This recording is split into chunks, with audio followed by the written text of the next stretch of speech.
A leader watches his world fall and stands anyway. That's how the greatest are forged, not in victory, in grief. Most heroes are chosen. Optimus rose because no one else would. Not the strongest, not the fastest, the one who stayed when everyone else ran. He gave up his name, his peace, his future. He carried a burden no one asked him to hold, because someone had to. He doesn't lead with a roar, he leads with silence. The weight of a dying world, the names of the fallen, the hope of a people who may never see peace. And he carries it anyway. Leadership isn't glory, it's grief, it's sacrifice, it's dying so others don't have to. He loses home, he loses brothers, he loses himself, just to buy them one more chance. And still, he gets back up. Not because he'll win, but because if he doesn't stand, no one will. He doesn't lead to survive. He leads knowing someone must fall, and in his fall, we rise. Some heroes are forged in victory. Optimus Prime was forged in loss. This is Disassembled Heroes and Villains, and today, we follow the flame that never goes out. This is the story of Optimus Prime. It happened in 1986, not on a battlefield, not with fanfare, but in a darkened movie theater, surrounded by popcorn and wide-eyed children who thought their hero would always win. And then he didn't. Optimus Prime died. And for millions of kids, now grown men, that loss was real. We saw it. We felt it deep in our gut. Because when that voice went silent, it didn't feel like fiction. It felt like the end of something sacred. He wasn't just a robot. He was a symbol of something we've never seen. A leader who chose mercy over might. So before we trace the wars and timelines, we have to ask something deeper. Why do we still cry, even when we know he'll come back? What makes Optimus Prime more than a character? What makes him a symbol? It happened in a darkened movie theater. A hero's death played out in flickering light and trembling sound. Not for glory, not for power, but for others. Optimus Prime fell, and with him, an entire generation's certainty that heroes always survive. It wasn't just another Saturday morning cartoon. It was traumatic, a generational wound delivered in Peter Cullen's trembling voice. For a moment, maybe the first in many young lives, we realized something horrifying. Good men can fall. Heroes don't always win, and sometimes the leader dies first. No resurrection, no reboot, just silence, just grief. That death wasn't just a plot twist, it was a loss of innocence, because Optimus Prime wasn't just a character, he was a moral compass, a father figure, a myth given metal and voice, and in that moment, the mask of invincibility shattered, revealing something rarer, something sacred, a hero who doesn't lead to conquer, but to care. For a generation of boys, and let's be honest, a generation raised on phrases like man up and be strong, Optimus Prime offered something radically different, not rage, but resolve. He didn't bark orders, he didn't need to. He became the symbol of restraint in a world that rewards rage. In his voice, we heard calm conviction. In his choices, we saw the courage to forgive. In a world that measures strength by domination, he measured it by mercy. And that choice, quiet, unwavering, selfless, became his legend. Because when we were told that strength was loud, Optimus Prime proved that strength could whisper. And maybe that's why he stuck. Decades later, he's still everywhere. In our culture, in our shorthand, in our souls. He's the voice we imitate when we want to sound wise. He's the posture we mimic when we want to look strong. He's the lesson we return to when we're lost. Because every generation needs a hero who chooses mercy over might. Every child who watched him fall grew up to carry that voice inside them. That deep, calm conviction that doing the right thing still matters, even when it costs you everything. The franchise moved on, of course. There were reboots, explosions, shiny new faces, but through it all, Prime remained. In the cartoons, his silhouette is unmistakable. In the films, his voice cuts through the chaos, steady as ever. And in our minds, he occupies that strange, mythic space between parent and prophet. He's not just a robot, he's the ideal, the living symbol, the impossible standard, the reason we believe in leaders at all. And yet, we know how his story ends. Over and over again. He dies. He rises. He sacrifices again. We know it. We've seen it a dozen times across a dozen timelines. And still, we cry. And why? Because grief isn't just about what we lose. It's about who we remember. And when Optimus Prime dies, we don't just mourn a character, we mourn certainty. The certainty that doing the right thing is enough, that noble leaders can endure, that the good guy will make it to the end. And in a world that feels increasingly cynical, where integrity is mocked and kindness mistaken for weakness, Prime's fall hurts even more, because it reminds us what we've lost.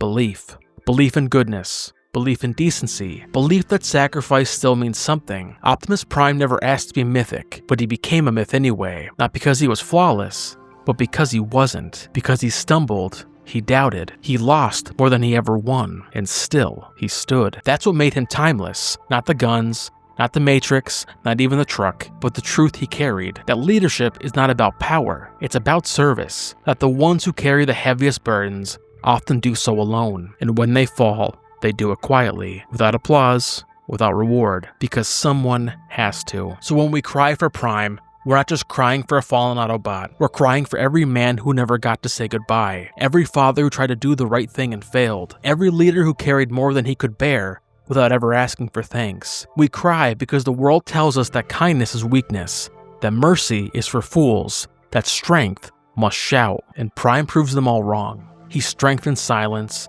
power in service, grace in the face of war. He's what we wish leadership still looked like, selfless, humble, unwavering, and that's why he endures. That's why, 40 years later, a generation still grieves when he falls, because somewhere deep inside, we want to believe that leaders like him still exist, that sacrifice still matters, that the flame will never go out, because Optimus Prime didn't just define a franchise, he defined what it means to lead with grace in a world that rewards domination. But symbols don't make themselves. They're forged, not in victory, but in fire, in sacrifice, in choices no one else wants to make. And the truth is, Optimus Prime wasn't born a leader. He didn't start out with a title, or a crown, or a matrix in his chest. He was just a worker, a record keeper, a nobody named Orion Pax. And when the world broke around him, when Cybertron turned cruel, he didn't rise because he was the strongest. He rose because no one else would, because someone had to carry the weight, someone had to answer the call, even if it cost him everything. Have you ever been chosen for something you didn't ask for? Not a gift, not a blessing, but a burden. This was the fate of Orion Pax. Before the wars, before the Matrix, before the name Optimus Prime echoed across galaxies, there was only Orion, a clerk, a thinker, a dock worker, a student of logic and history, not of war. In most continuities, Orion wasn't forged for greatness. He was a data archivist, a functionary, an idealist, and above all else, a believer in peace. He lived in a world already fracturing. Cybertron was rusting from the inside out. The caste system had hardened. Freedom had become a privilege, not a right. And in that age of quiet tyranny, Orion dared to ask questions. He dared to care. In some worlds, he admired heroes like Megatron. Before the fall, yes, Megatron, the revolutionary, the laborer who stood up against the elites before the monster. In IDW, Orion was a student of Zeta Prime, but disillusioned by corruption. He saw the Senate for what it was, self-serving, bloated, blind. And when his voice no longer mattered within the system, he stepped outside it, not with violence, but with truth. He stood in the forum. He tried to find another way, and he failed. Because some wars can't be argued out of existence. Some battles come whether we want them or not. So when the time came to choose a Prime, he wasn't the obvious choice, not the strongest, not the loudest, but the one who believed. The matrix of leadership didn't seek a conqueror, it sought conviction. It chose a spark that still hoped. It chose Orion. And from that moment on, the burden was his. In almost every telling, the matrix was not a reward, it is a cross. It doesn't grant power, it grants responsibility. The power to make impossible decisions, the power to watch friends die, the power to sacrifice what you want for what others need. To be a Prime is to bleed. Quietly. Daily. To be a Prime is to wear the mask, so no one sees the pain beneath. That's the weight Optimus carried, not just through wars, but across timelines. In Transformers Prime, he was once a humble archivist mentored by Alpha Trion. He rose not through force, but through wisdom, through humility. And when Megatron, his friend, his brother-in-arms, rejected unity for conquest, Optimus didn't chase vengeance. He carried the flame, even when it meant standing alone. In War for Cybertron, we see another version, a soldier this time, a warrior, but still a reluctant one. He doesn't crave the Matrix, he doesn't want the title, he only wants peace. And yet, peace will not come, not without sacrifice. So again, he chooses. Not because he believes he'll survive, but because someone has to. But what makes that choice even more powerful is how costly it becomes. Because the Matrix doesn't just light the way, it scorches the one who bears it. In IDW, Orion Pax is forced to watch the collapse of his ideals. He rises as Prime not with glory, but with grief. The Senate falls, Megatron ascends, and the war tears Cybertron in half. He's no longer the dreamer. He becomes the one who must hold the line, even when peace seems impossible, even when unity crumbles, even when he begins to lose himself. There's a moment in the IDW continuity, just after Zeta Prime's death, where Orion stands before the Matrix and hesitates. He doesn't want it, not out of fear, but because he still hopes someone better might take it instead. But no one comes. No one else will carry the weight, so he does. And in doing so, Orion dies, and Optimus Prime is born. He doesn't just become a leader, he becomes a symbol, not of strength, but of sacrifice. He surrenders his identity, his peace, sometimes even his spark, because leadership, real leadership, is not about commanding others. It's about protecting them. It's about choosing the hard road, the lonely one. In Transformers Prime, we see his pain most clearly. Every decision he makes is filtered through loss. Every moment of peace is shattered by necessity. He's not allowed to rest, not allowed peace, not while others still suffer, and yet he endures, because someone must. Let's not forget what he could have become. Megatron faced the same crossroads. Both Orion Pax and Megatronus saw the same injustices. They both saw the rot. They both believed in change. But where Megatron chose control, Orion chose service. Megatron saw the system and said, burn it. Orion saw the system and said, heal it. Megatron demanded obedience. Optimus offered grace. And in that ideological clash, two paths emerged. One shaped by ego, the other by sacrifice. One chose domination, the other chose to carry. There's a reason the Matrix didn't choose Megatron. It wasn't about strength. It was about the willingness to serve, the willingness to lose, to suffer,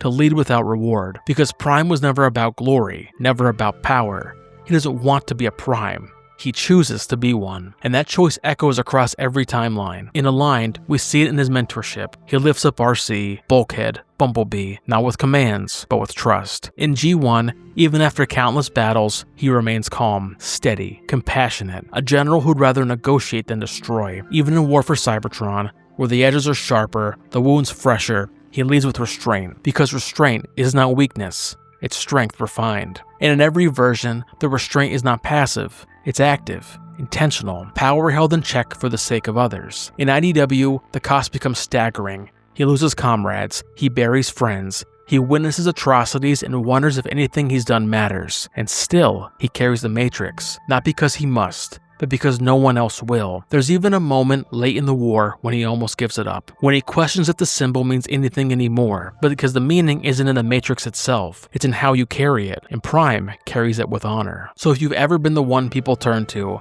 not because you're the smartest, not because you're the strongest, but because you're the only one who won't walk away, then you already understand him. Optimus Prime doesn't lead because he's destined. He leads because he decides to, again and again and again. He chooses the burden. He chooses the path. He chooses to stand even when it breaks him. And that's the myth he becomes. Not the warrior, not the general, not the truck, but the one who says yes when everyone else says no. The reluctant king, the chosen servant, the burden bearer who refuses to lay it down. In that way, he echoes legends beyond Cybertron. Aragon, who resisted the crown until his people needed him. Moses, who stuttered through the burden of leading his people. King Arthur, raised in obscurity until destiny called him to the sword. Each of them chosen, each of them reluctant, each of them refined by sacrifice. Optimus Prime is not Cybertron's strongest warrior, but he is its truest leader. So if you've ever felt like that weight is too much, if you ever carried something no one else can understand, if you've ever stood at the edge of choice, knowing that stepping forward might break you, then you already understand him. Optimus Prime isn't great because he wins. He's great because he chooses to fight for those who can't, because he carries the burden even when it hurts, even when it breaks him, even when no one thanks him, because someone has to, and that is the choice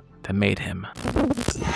Before we step away from the leader who carried the world, not because you wanted to, but because someone had to. Make sure to follow or subscribe to Disassembled Heroes and Villains on your favorite podcast app. Each week we unmask the legends and tyrants who shape pop culture and ask what their stories reveal about us. Next week, we'll leave the burden of mercy behind and step into something darker. He was once a voice for the voiceless, a revolutionary who dreamed of peace and learned to kill. He says he fights for freedom, but his empire is built on chains. He has no gods, no mercy, only the truth he carved into Cybertron with his own hands. Peace through tyranny. Next week, we meet the warlord who shaped the Decepticons, the fallen brother of Optimus Prime, the monster who rose from the mines to challenge the stars. Next week, we face Megatron of the Transformers. Now, back to the story of the reluctant king, Optimus Prime.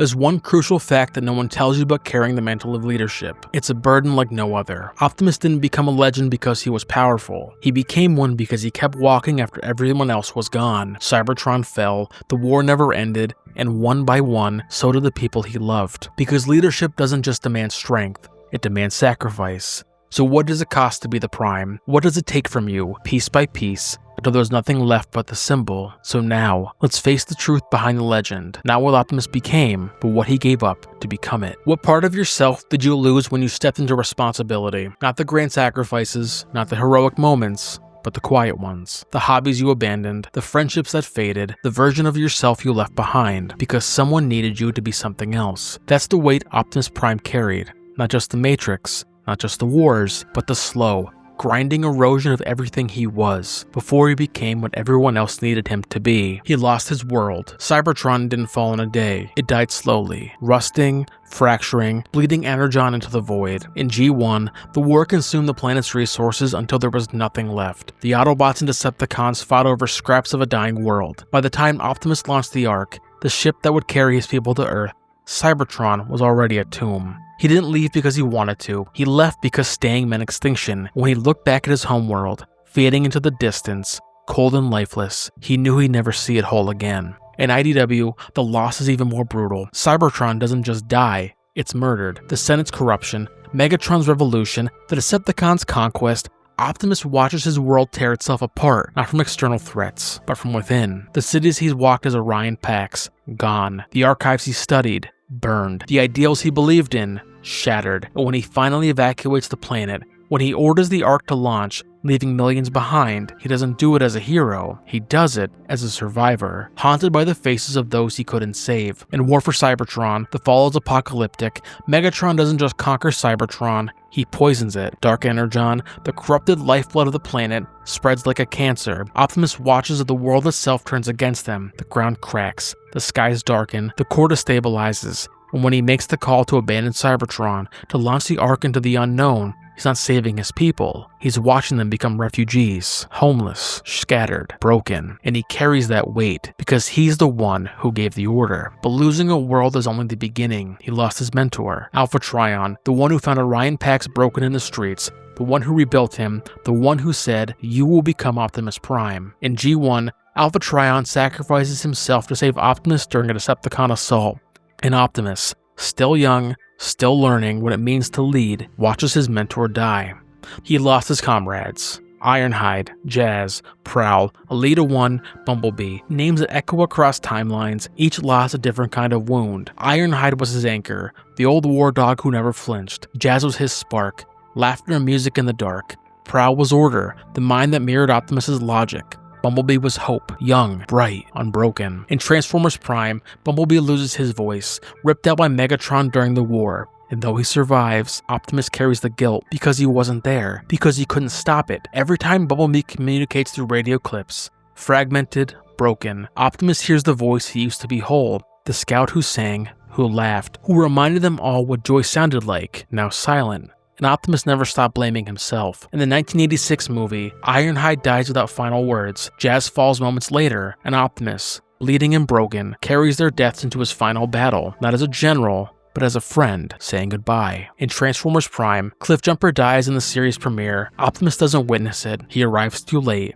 And when he finds Cliffjumper's body, corrupted by Dark Energon, reanimated as a mindless Terracon, he's forced to destroy what's left of his friend, twice. Once in life, once in death. In War for Cybertron Kingdom, Elita 1 stays behind. She doesn't die, but she's lost to him all the same. As the Ark launches, as Optimus leads his people into the unknown, Elita remains on Cybertron to fight, to resist, to hold the line. In G1, she was Ariel, the one who knew him before the war. In War for Cybertron, she was his equal, a warrior who challenged him, believed in him, loved him. She stays not just out of duty, but because she sees what Optimus cannot, that someone must remain, or there will be nothing left to return to. He doesn't say goodbye, because saying it makes it real, so he watches her through the viewport, her silhouette growing smaller, until she's just a memory. He doesn't beg her to come, he doesn't argue, because he understands sacrifice. He's made it 1,000 times, but that doesn't make it easier, and he turns away, because leaders don't get to grieve, not yet. But then, he lost himself. In the Bayverse, grief becomes the lens of friendship. After the Battle of Chicago and Dark of the Moon, after watching humans die by the thousands, after seeing his Autobots executed in the streets, Optimus changes. He's colder, harder, more willing to kill. In Age of Extinction, he tells Cade Yeager, "I'm done saving humans," not because he's cruel, because he's broken. He's carried the weight for so long, protected a species that fears him, betrays him, hunts him, that he finally cracks. And when he executes Attinger, the human who orchestrated the Autobot genocide, he doesn't hesitate, because the Optimus who believed in mercy, the one who always chose peace, died in Chicago. In Transformers Prime, the loss is even more intimate. At the end of Season 1, Unicron awakens, and the only way to stop him is for Optimus to sacrifice the Matrix of leadership. He knows what that means. The Matrix isn't just a weapon, it holds his memories, his purpose, his identity. And without it, he won't be Optimus Prime, he'll be Orion Pax again, the archivist, the idealist, the one who still believed Megatron was his friend. And he does it anyway, because someone has to. When he wakes, he remembers nothing, not the wars, not the Autobots, not the sacrifices. He believes Megatron is Megatronus, his ally, his brother, and Megatron uses him, exploits him, until the truth shatters him. When his memory is returned, when the Matrix is restored, Optimus doesn't rejoice, he mourns. Because for one fleeting moment, he was free. Free from the burden, free from the pain, free from the name Prime. And now, he must let that freedom die. Even beyond the war, the losses persist. Fragments fall away, the friend, the student, the dreamer. And their place, a symbol, a legend, a leader who walks alone. When Megatron loses, he weaponizes it. Every betrayal becomes justification. Every death becomes fuel. He builds momentum in his pain, empires, armies, ideologies. He makes the universe bleed because he bled first. Optimus does the opposite. He turns inward. Every loss becomes a reason to protect what's left. Every death becomes a vow. No more, not on my watch. He doesn't build momentum, he builds shelters. Not for glory, but because someone has to. But that restraint, that refusal to let grief become rage, it carves him hollow, because anger was release. And Optimus never releases. He holds it, compresses it, until the weight of every loss becomes the foundation he stands on, unshakable, unbending, alone. So when the Matrix is heavy, when the cheers are gone, when every friend has fallen, he still leads, because someone must. And that, more than any victory, is what makes him a Prime. Not glory, not triumph, but the willingness to lose everything and still stand. After everything he's lost, his planet, his brothers, even himself, rage would have been easy. No one would have blamed him. Strike back, burn it all down, become the war that stole everything from you. But Optimus Prime isn't defined by what he destroys. He's defined by what he refuses to, because the hardest choice isn't to fight, it's to not. To stand in front of the enemy who betrayed you and let them live. So if strength is sacrifice, then restraint is the wisdom to know when sacrifice ends. And when was the last time you chose not to fight back? Optimus Prime could crush almost anyone in his path, but he doesn't. And that might be the single most misunderstood part of his character, because when people think of Optimus, they think of strength, power, a warrior with an axe of blazing energy and a voice that thunders with command, but they forget the truth beneath the surface. Optimus doesn't want to fight, he chooses not to, and that choice, again and again, is what makes him a leader. In Transformers Animated, we meet a younger, less refined Optimus. He's not the Prime yet, not the myth, not the icon, just a bot with ideals, something to prove. And in this version, he fails. Not because he's weak, but because he lets anger lead. After being framed and betrayed by Sentinel Prime and Alpha Trion, Optimus faces a choice: expose the conspiracy, take revenge, burn the system to the ground, or walk away. He walks away. He watches Sentinel take the glory he earned. He sees the system that betrayed him continue unchallenged. Every day, he carries the weight of knowing he could have exposed them, could have burned it all down, and he doesn't. Not because he's weak, but because he knows what rage does to leaders. He's seen it in Megatron, felt it rising in himself, so he swallows it, buries it, chooses the long road over the easy strike. And that choice, quiet, invisible, unrewarded, is what makes him worthy of the Matrix. Even after exile, even after disgrace, he doesn't seek vengeance. He chooses growth, patience, restraint. Because the kind of leader Cybertron needs isn't the one who fights back first. It's the one who learns to wait until the strike matters most. Animated Optimus doesn't become Prime through combat, he becomes Prime through discipline. And in a culture that celebrates dominance, that's a radical idea. Across generations, Optimus Prime has stood before Megatron, his oldest friend, his deadliest enemy, and held back. He could end it, he could kill him, and sometimes Megatron even begs for it, and still, Prime refuses. In G1, clearest moment of restraint comes in the return of Optimus Prime. When the hate plague sweeps across Earth, turning friend against friend, Optimus is resurrected to bring hope. And when he faces Galvatron, Megatron's twisted evolution, there's no joy in the fight, no glory. Optimus defeats him, but he spares him. Galvatron lies broken at his feet. The hate plague still rages on. The war could end here. One strike, one execution, one final act of justice. And Optimus lowers his weapon. He doesn't gloat, he doesn't preach. Because even in G1, where battles were simple, heroes were clear, and the villains wore their evil openly, Prime understood something the war forgot. The cycle only breaks when someone refuses to strike back, because even in the darkest hour, Prime believes in a better way, not because it's easier, because it's harder. Because anyone can destroy, only the strong can choose not to. The real test of leadership isn't how much power you wield, it's how much you're willing to hold back. In Cyberverse, we see another side of mercy. The war is brutal, Bumblebee is damaged, Hot Rod is haunted, the Allspark is lost, and still, Optimus offers second chances to Starscream, to Megatron, even to Tarn, whose ideology once devoured whole worlds. He forgives when others demand spilled energon. He trusts when no one else can, because he isn't trying to win. He's trying to redeem. He remembers what they were before the war. Megatron, the poet. Starscream, the seeker. Tarn, the idealist. And he refuses to let the war define them forever. Because Optimus Prime doesn't just see what you are. He sees what you still could become, even when no one else does. That's not naivete. That's faith in the spark. And faith, more than firepower, has always been his greatest weapon. But even restraint has its limits. In the Bayverse, we watch Prime's code tested like never before. By Revenge of the Fallen, the mercy begins to crack. The horrors of war, Jazz torn apart, Earth scarred, splinter his faith. By Age of Extinction, the Autobots are hunted, their allies gone, and Optimus changes. His voice hardens, his optics burn red, his mercy turns to anger when he says, "I'll kill you." It isn't posturing, it's grief, sharpened by rage. Because even a Prime has limits. Even the most merciful leader can break. When he executes Attinger, when he ends Sentinel Prime, he becomes, for a moment, the thing he swore never to be. And here's what makes his story sacred. He comes back, again and again. In the last night, after Quintessa corrupts him, after he swears vengeance on humanity, he finds himself again. He reclaims his soul. And in that moment, Optimus reminds us, restraint isn't just about sparing others, it's about saving yourself. Mercy doesn't mean weakness, it means choosing not to become the monster the war made you. In Transformers Prime,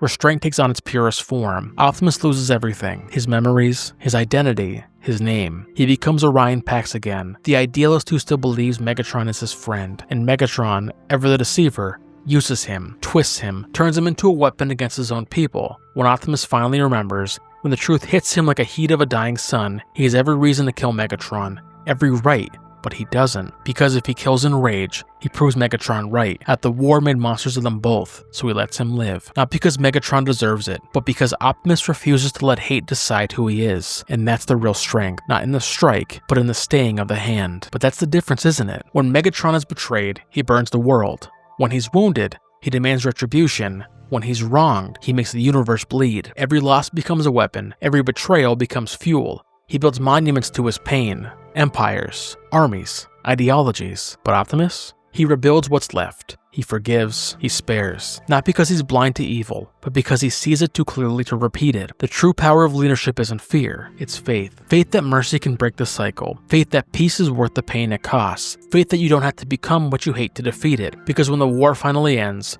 only one kind of leader still stands, not the one who struck first, but the one who held back. We often mistake strength for domination, for decisiveness, for loud commands and closed fists, but real strength, the kind that outlasts wars, is restraint. The ability to carry the power of a god and choose not to use it, because the choice doesn't just save lives, it saves your soul. But let's be clear, Optimus is no pacifist. When the time comes to fight, he fights harder than anyone else. He leads charges, he makes sacrifices, he dies standing. But the moments that define him are the ones where he waits, where he forgives, where he believes in the spark inside even his enemies. Because the Matrix doesn't glow for warriors, it glows for those who chose mercy in the face of war. Ask anyone who grew up with Optimus Prime. They'll tell you about the battles, the speeches, the axe, the death in 1986 that shattered a generation. But they'll also tell you this: he never struck first. He tried to understand, he gave warnings, he offered peace. And when it failed, only then did he rise. Because Optimus Prime isn't just a general, he's a shepherd, guiding his people not to victory, but to grace. And grace is never earned by violence, it's earned by restraint. There's a strange thing that happens when you carry the Matrix long enough. People stop seeing you. They see the symbol, the legend, the icon, and slowly, piece by piece, you start to disappear. Because being a Prime isn't just about leading, it's about embodying something greater than yourself. A myth, a prophecy, a phrase whispered across dying stars, till all are one. But what does it cost you to become that phrase? What happens when the leader becomes the monument? When the name Optimus Prime stops meaning you and starts meaning everything? Let's talk about the burden of being a symbol, and the pain of being seen, but never truly known.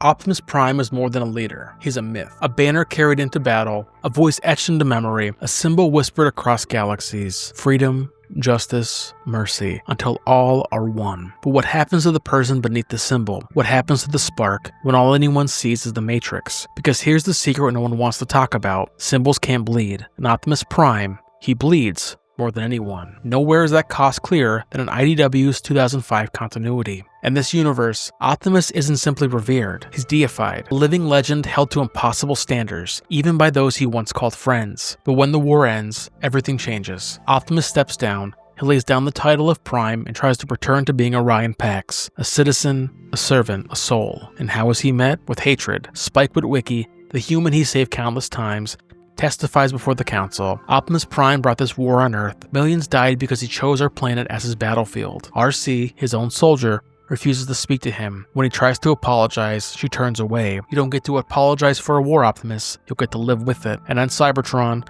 the new government erects monuments, not to honor him, but to remind future generations of the cost of his leadership. He doesn't defend himself. He could list every battle, every sacrifice, every moment he chose mercy over vengeance. He could remind them that he never wanted this war, that Megatron started it, that he only tried to end it, but he doesn't. Because a servant doesn't demand gratitude. He just walks away, alone. Because the cost of being a symbol isn't just being misunderstood, it's accepting that you'll be blamed for the very thing you died trying to prevent. In Netflix's War for Cybertron trilogy, we see a version of Optimus that's raw, exhausted, diminished. He's not the stoic pillar we remember. He stumbles, he doubts, and in one moment that shatters the illusion, he looks at Megatron and whispers, "I'm tired." It's not a battle cry. It's not a threat. It's a confession. His voice cracks when he says it, not from damage, from weight. Because this is the Optimus who's watched Bumblebee tortured, who's carried Elita 1's broken body, who's made impossible choices, sacrificing cities to save planets, abandoning soldiers to protect civilians. Every decision carved a piece of him away, and the worst part, he can't even grieve properly. Because when you're the symbol,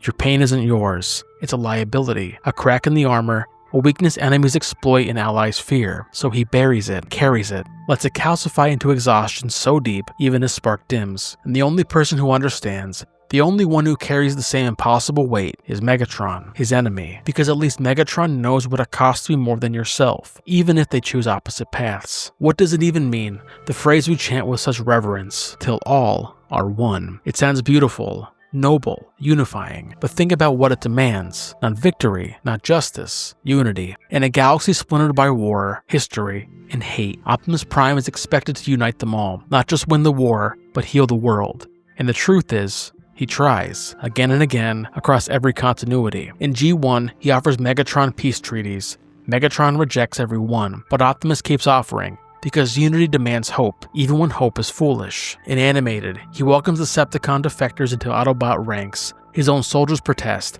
They're the enemy, but Optimus insists they don't have to be forever. In Prime, he spares Starscream, again and again, despite every portrayal. Ratchet begs him to end it. He'll never change Optimus, and Prime replies, and I'll keep giving him the chance. In Cyberverse, he forgives Megatron, actually forgives him. After millions dead, after Cybertron shattered, after everything, he extends his hand. Some call it wisdom, others call it madness. But here's what they miss. Optimus isn't naive. He knows most won't change. He knows forgiveness is often wasted, but he offers it anyway. Not because he's blind to evil, but because unity can't build on vengeance. And if the cost of till all are one is that he must forgive the unforgivable, then he'll pay it, even if it costs him everything. Even if it costs him himself. And what happens when that symbol is corrupted? Enter Shattered Glass, a universe where the mirror breaks. Here, Optimus Prime is no hero. He's a warlord, a conqueror, a fanatic who believes that only through domination can peace be achieved. And the most chilling part, he uses the same words, he claims the same values. In this universe, Optimus doesn't spare enemies, he re-educates them, forced loyalty, brainwashing disguised as mercy. He doesn't welcome defectors, he demands conversion. Join us, or be destroyed. He doesn't offer peace treaties, He issues ultimatums. Unity through submission. And the most horrifying part, he believes he's right. He looks at his empire and sees order, peace, unity. Because when you twist the symbol till all are one and becomes all will obey, the hero becomes the tyrant and no one stops him. Because he's still Optimus Prime, the name still carries weight, the symbol still inspires, even when it's corrupted beyond recognition. Shattered glass is a warning that even the most sacred icon can be twisted, that heroism without humility becomes fanaticism, that legacy without introspection becomes dogma, and the more we elevate our heroes beyond criticism, the easier it becomes to turn them into monsters. But here's what separates every other Optimus from the tyrant. He doesn't want to be worshipped. He wants to serve. In every universe, except Shattered Glass, Optimus is chosen, not self-appointed. He hesitates to take the Matrix. He questions his right to lead. He walks among his people, not above them. The Matrix is not a crown, it's a burden. And the moment someone seeks it for power, they are unworthy, and that's the difference. Shattered Glass Optimus believes he deserves to rule. Every other Optimus believes he must serve. And that single distinction, humility over pride, service over dominion, is what keeps the symbol from becoming the monster. And this is the tragic tension at the heart of Optimus Prime. To inspire, he must become more than himself. But the more he becomes the symbol, the less he's allowed to be a person. He can't falter, he can't grieve, he can't say, I don't know. Because the universe needs a Prime, even if that Prime forgets who he is. Even if the name Optimus becomes a mask worn by 1,000 weary sparks over eons. Even if the cost of being the icon is never being seen again. So what do we do with this? What do we do with a hero who never asked to be one? More importantly, what does it cost to be the symbol instead of a person? Because now you know, it costs everything. Maybe we stop asking our leaders to be flawless.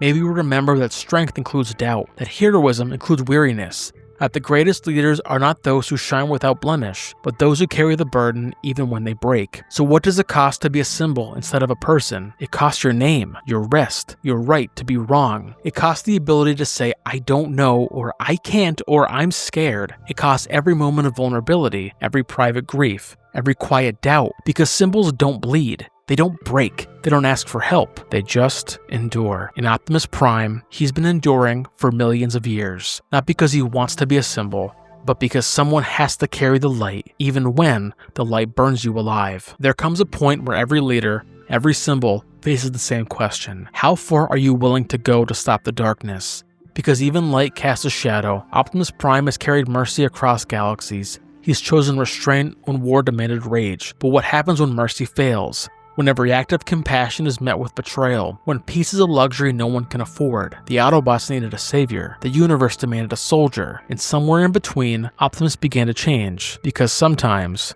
to destroy the monster, you risk becoming one yourself. Optimus Prime has always fought to protect life, but not every battlefield leaves space for mercy. There's a moment in every war when the enemy won't surrender, when the violence won't end, when peace seems impossible unless you force it. In that moment, even the noblest hero faces a terrible question. What if the only way to stop the monster is to become one? That's the temptation. The cost of war isn't just the lives lost, it's the soul that's tested. And Prime, he's failed that test. He's crossed the line. He's justified it.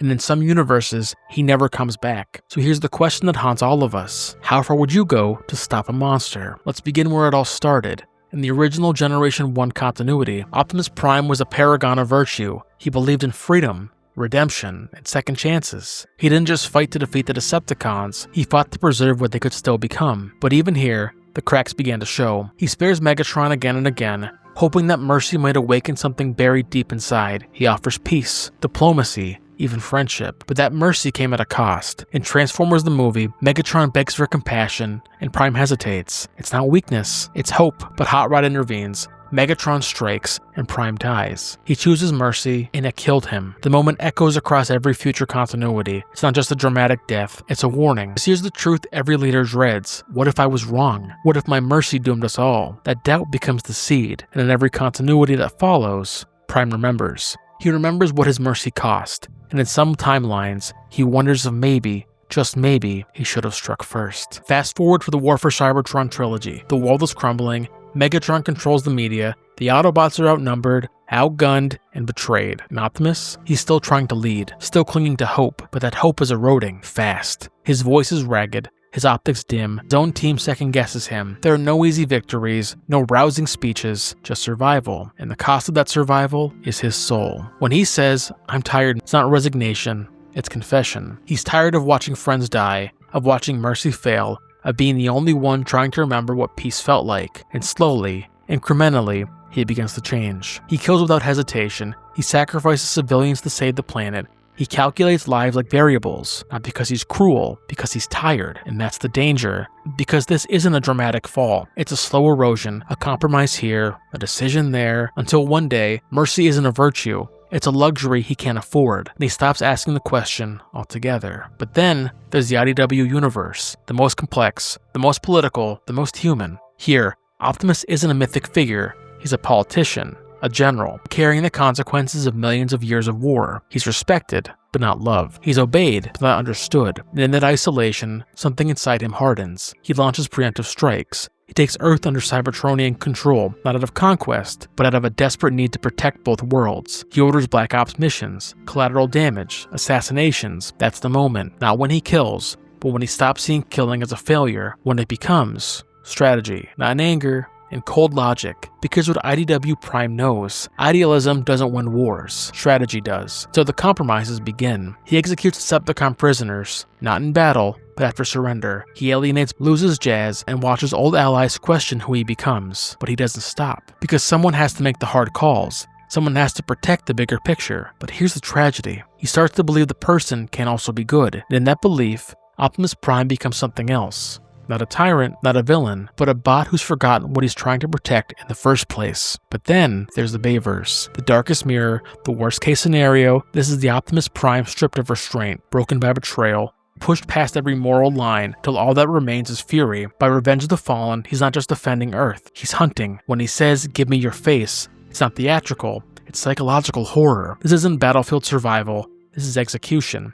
He rips Megatron apart. He tears the fallen spark from his chest. He shoots Sentinel Prime in the back. Not because he must, because he wants to, because the war never ends, and Prime no longer believes in redemption. In Age of Extinction, it only gets worse. Hunted, betrayed, dismembered. When he returns, he tells Cade Yeager, "I'll kill you," and he means it. He's no longer a guardian, he's a wrathful god. By the last night, he's so far gone that it only takes a whisper from Quintessa to turn him into Nemesis Prime, a pawn of evil, a monster in a hero's armor. But here's the most terrifying part. Bayverse Optimus isn't evil. He's a logical conclusion of every compromise, every loss, every failure. He's not a villain. He's a hero who stopped believing in heroes. Remember G1 Optimus? The one who hesitated with Megatron and died for it? Bayverse Optimus learned that lesson. He never hesitates. He strikes first, kills without mercy, executes without trial, because he'd rather be the monster than the martyr, and that's more dangerous than any Decepticon. But even at his worst, even in timelines where he loses everything,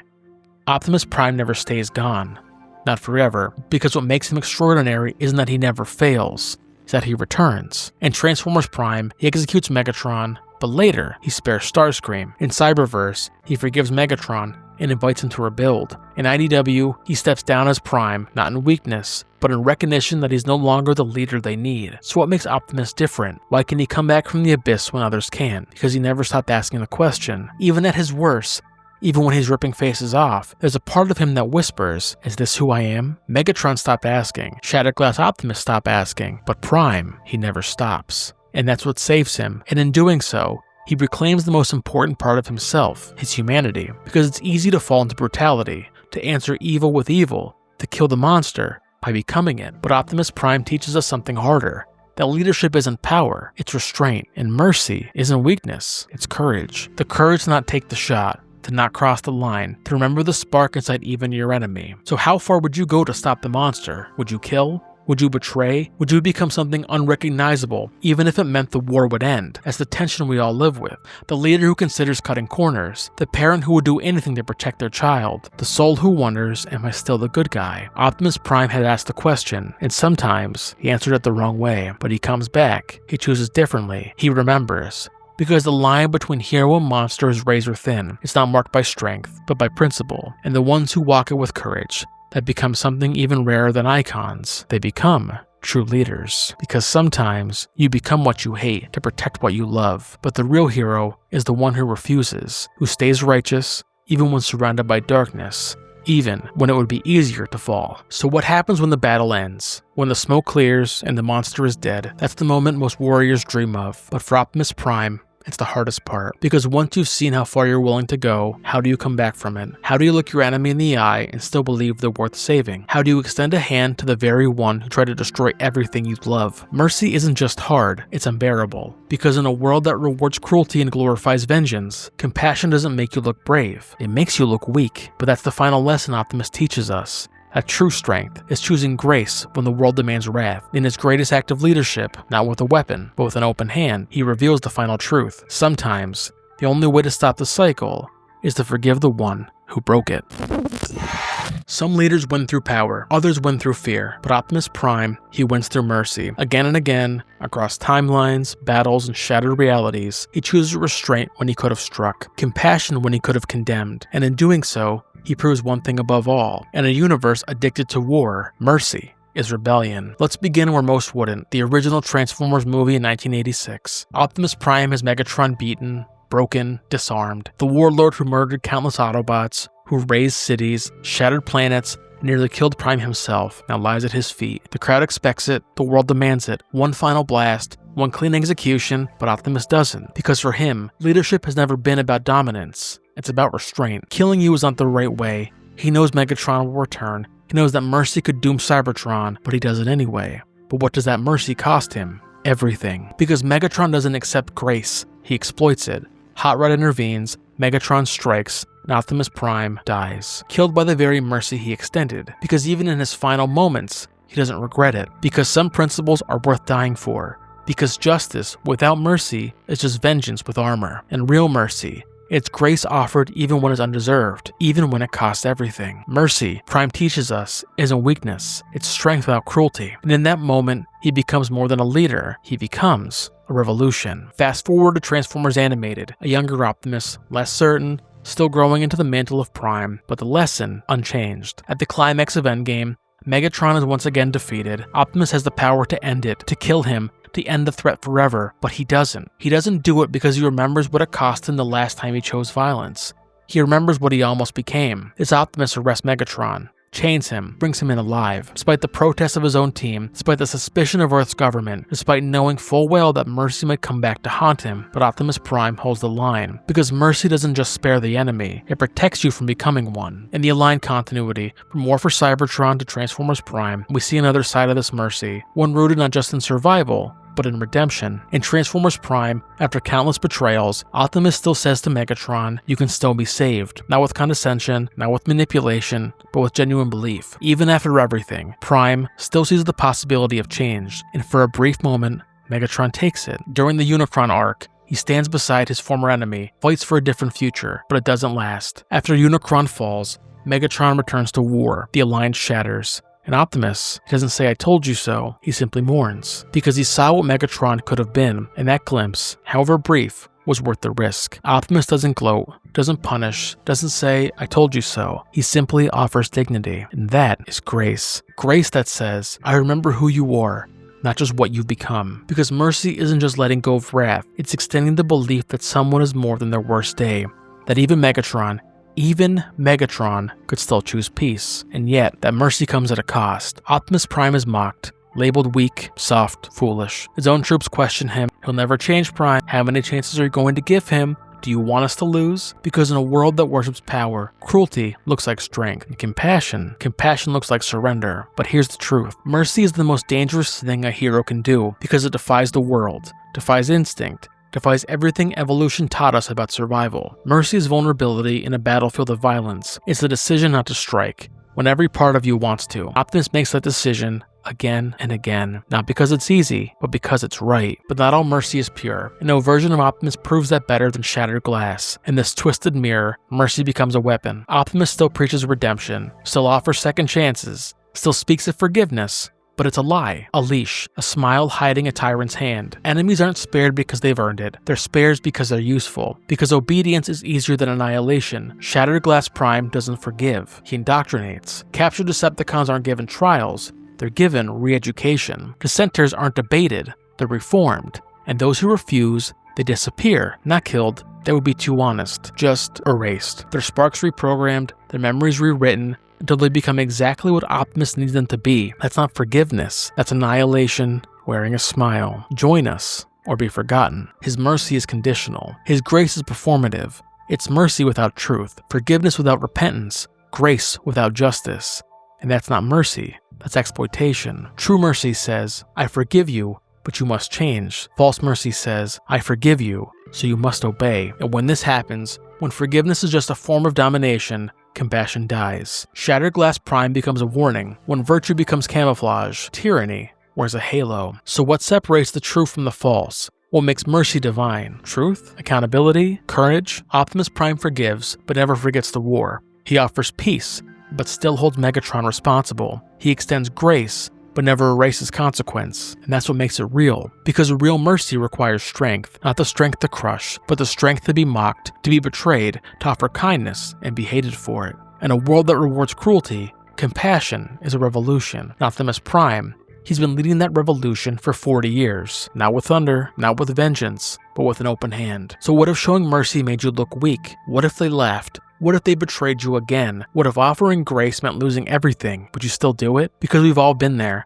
The moment where kindness felt like surrender, where forgiveness feels like failure, when showing compassion feels like getting walked on. But Optimus Prime teaches us something harder. Mercy, he says without saying, it's not the absence of strength, it's the presence of conviction. Because anyone can destroy, but to spare, to believe, to hope, that's not naivete, that's power, that's leadership, that's the kind of revolution worth following. Mercy isn't weakness, it's the refusal to let evil have the final word. It's the fire that doesn't burn, it's the hand that doesn't strike, it's the hope that endures, even when the world doesn't deserve it. Because if mercy is rebellion, then Optimus Prime, he's the spark that started it all. Because the mercy Optimus extends to Megatron, that's the mercy we all need. The grace we don't deserve. The second chance we've squandered. The forgiveness we can't earn. And if Prime can offer that to his greatest enemy, maybe, just maybe, we can offer it to each other. That's the revolution, and it starts with one choice: to be merciful. Mercy is a revolution, but revolutions cost something. Because Optimus Prime doesn't just show mercy, he pays for it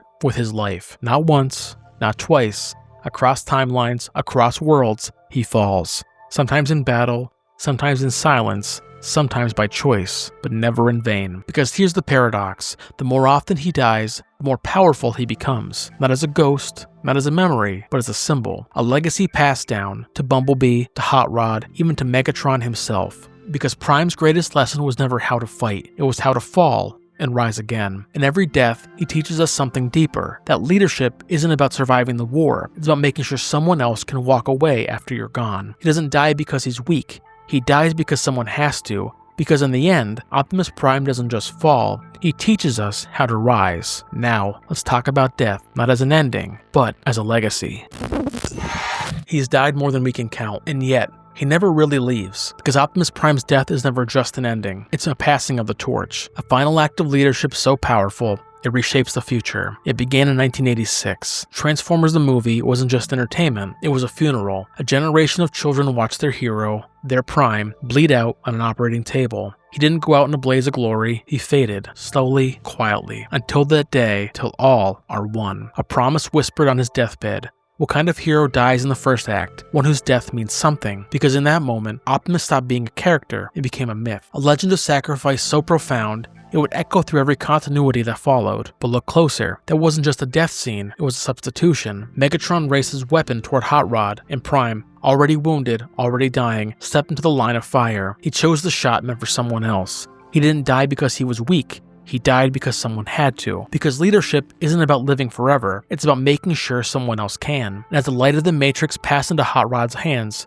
so too did responsibility. A moment of transference so complete, it redefined heroism itself. This wasn't martyrdom, it was sacrifice, atonement. Because Optimus didn't die to Megatron, he died for everyone else. He taught a generation that real leaders don't fear death, they fear dying before passing the torch. And in doing so, he became the standard by which all others are measured. Years later, Transformers Prime revisited that lesson through a quieter lens. Here, Optimus' death wasn't about battle, it was about letting go. He willingly gave up the Matrix, knowing it would cost him everything. His memories, his name, his very self. And when he finally fell in the fight against Unicron, it wasn't rage that drove him, it was peace. Because he understood something deeper than victory, that leadership isn't possession, it's stewardship. He didn't cling to the Matrix like a crown, He released it like a prayer, and when he died, he wasn't defeated, he was fulfilled. Because a true Prime doesn't measure worth by how long he leads, but by what survives after he's gone. In Transformers Cyberverse, the surrender transforms into something greater, because here, death doesn't end Prime, it evolves him. After sacrificing himself to save the Allspark,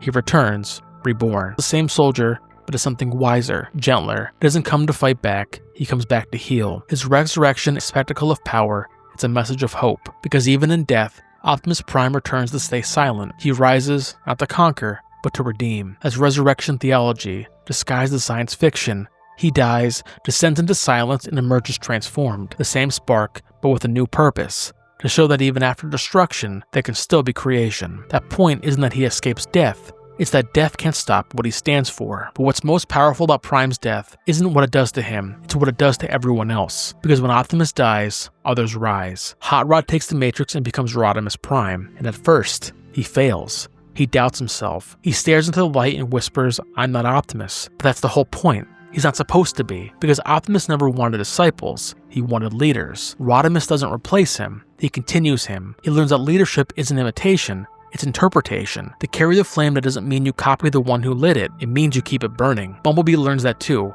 Across multiple universes, Bumblebee inherits the call. He leads not with bravado, but with humility. Not by being the loudest, but by being the most loyal. He doesn't need to be Prime, he just needs to remember why Prime mattered. And then, there's Megatron. In IDW and Cyberverse, the warlord who once sought destruction finds redemption, not through force, but through grief. Optimus's death changes him, because when your enemy dies forgiving you, you either break apart or change forever. In those moments, Megatron, of all beings, starts to understand what Prime meant. He carries the memory like a scar, and for once, that scar becomes something holy. Because Optimus's greatest victory isn't that he defeated Megatron, it's that he taught him. Optimus Prime doesn't die to end stories, he dies to begin them. Because every time he falls, the universe realigns. The Autobots grieve, but they grow. The war pauses, but the message deepens. He becomes a moral constant, an axis the universe spins around. A warrior, a teacher, a father figure, a living idea. And that idea, freedom, unity, compassion, can't be killed. Because Optimus isn't just a general, he's a gospel. His body falls, but his words, his choices, his faith in others endures. And sometimes, the final act of a great leader isn't to win, it's to leave, so that others can finally become what he always believed they could be. That's not tragedy, that's transcendence. There's something almost sacred about his deaths. They carry the weight of Arthur sailing to Avalon, of Aslan laying down his life for the undeserving, of a savior crucified not because he failed, but because he chose to. He dies, not to end the story, but to complete it, because someone has to pay the price. Someone has to show that leadership is more than command, that strength is more than survival. And if no one else will bear the weight, Optimus Prime will, because freedom has a cost, and the universe keeps balance only through sacrifice. That's why his final words still haunt us, till all are one. Not a slogan, a prophecy, a reminder that unity requires loss, that someone must fall so that others may rise. So what is Optimus Prime really? A soldier? A leader? A machine? He's all of them, and none of them. Because Prime has transcended his own spark. He's an idea. And ideas don't die. They evolve. They replicate. They multiply. He's died in G1. He's died in Prime. He's died in IDW. He's died in the Bayverse. And every time, someone picks up the torch. That's not coincidence, that's design. Because leadership, at its truest, isn't about being present, it's about being imprinted. Optimus doesn't have to be there, because he's already in them. In Bumblebee's courage, and Rodimus's doubt, even in Megatron's guilt. That's how you know a leader succeeded. When they're gone, and nothing stops. Because he doesn't just lead the Autobots, he becomes them. And when he dies, they don't collapse, they continue. So what does it mean to die and still lead? It means living a life that outlasts you. It means building something that doesn't need you to stand. We all wonder, don't we? Will my life matter when I'm gone? Will anyone remember what I built? Will the world still carry a trace of me when I fade? Optimus Prime gives that answer. Legacy isn't about living forever. It's about living rightly. It's about choosing purpose over permanence. About raising leaders who don't need you, about building a cause that survives without your spark. Because Optimus doesn't die because he's weak. He dies because someone has to, and he'd rather it be him so that others can rise. That's not failure, that's fulfillment. Because the greatest leaders don't fear death. They fear dying without passing the torch, and Optimus Prime, he's been handing out torches for 40 years. Because in the end, Optimus Prime doesn't just fall, he teaches us how to rise. He doesn't die because he's weak, he dies because someone has to. Thank you for joining us on this deep dive into the story of Optimus Prime. From the moment Orion Pax took up the Matrix, this was never a story about strength. It was never about conquest, or power, or glory. It was about burden, about what it costs to lead when no one else will. Optimus Prime doesn't stand apart because he's invincible. He stands apart because he chooses to break. When others chase power, he chooses restraint. When the world demands revenge, he chooses mercy. And the war needs a sacrifice, he chooses himself. He doesn't lead to be followed. He leads to protect, even unto death. Because true leadership isn't about being exalted, it's about being willing to fall, so someone else doesn't have to. We've seen him die across generations, on operating tables, in collapsing ruins, in final stands that shake the heavens. And each time, he comes back. Not because he escapes death, but because his example survives it. Hot Rod rises because of him. Bumblebee leads because of him. Even Megatron, across timelines, repents because of him. That's legacy, not admiration, imitation. Optimus doesn't build monuments. He builds leaders. He gives away the very thing others hoard, authority, and in doing so, he multiplies it. Because when a spark dies to light another, the flame doesn't dim, it spreads. And maybe that's the greatest lesson of all. Optimus Prime isn't great because he's perfect. He's great because he endures. He loses everything and still leads. He faces betrayal and still believes. He falls over and over and still gets up. Not because he wants to, but because someone has to. Because leadership, at its truest, isn't about commanding armies. It's about carrying the weight, even when it crushes you. Even when no one sees, even when no one follows, even when it ends with your name carved into memory, your voice fading into static, your spark returning to the well. He goes anyway, not to conquer us, but to complete us. Because in every timeline, every continuity, every rise, and every fall, Optimus Prime stands for one sacred truth, that freedom is the right of all sentient beings, and someone must be willing to fall so that right survives. So we're left with a question that lingers long after the screen fades to black, long after the battle ends, and the Matrix dims, and the voice is gone. Who is Optimus Prime? It's not the part of us that refuses to stop believing. Because the monster doesn't come to conquer us. The tyrant didn't win. The war didn't end with despair. Optimus fell, so we wouldn't have to. That's not just the mark of a hero, that's the heart of a Prime. If this resonated with you, I'd love to hear. Which version of Optimus Prime shaped you most? Leave a comment below, let's keep this conversation going. If you want more deep dives like this, hit subscribe because we're just getting started. So stay strong, stay grounded, and as always, stay handsome. And remember, sometimes the greatest act of leadership is to fall so others don't have to.